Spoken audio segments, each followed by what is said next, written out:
The Sword of Varen. Daring Alina Luxera. Book 1. Written by Elon Vidal. Narrated by Scarlett.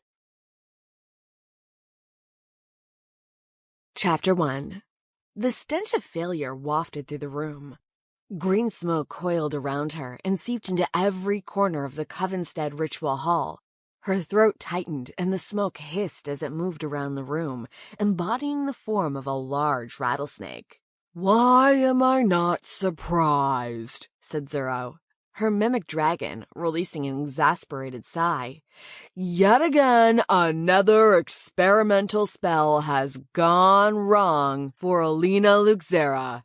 Mimic creatures were fake caricatures made from a rare solar stone. Every newbie witch received a mimic creature for a year, which aided in the adjustment of leaving home and joining the coven. Zuro sighed once again, and Alina knew it was more so out of boredom than frustration. Since most magical attacks didn't work on real dragons, mimic dragons were a prized and useful prop during practice. "Remember that time I gave shriveled bat wings to a coven's cat?" she said, thumping her chest and coughing out the green smoke. "I'm pretty sure that was way worse." She stepped away from the fumes and stood behind the altar, her stomach churning as she tried not to puke, his nose slightly scrunched while he peered at the havoc she had created. "No, the worst was when you made thick purple goo sprut out of the shower heads, while Windira was under it." Zuro's mini green tail waggled as he chuckled at that memory. Windira, the head witch, was far from joyful that day, an honest mistake on Alina's part, but Windira was so mad she threatened to expel her from the coven.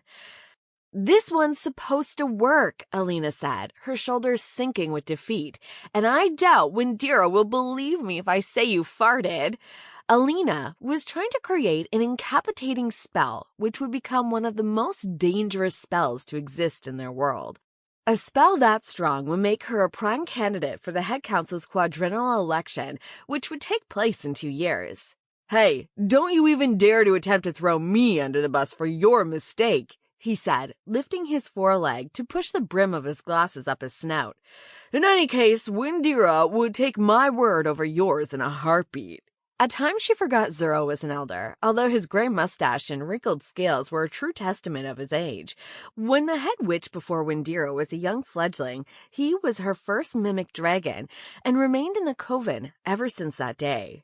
"You may be her favorite, but not for long," she stated with a cheeky grin. "Once I create my spell, you'll be old news." Sample complete. Ready to continue?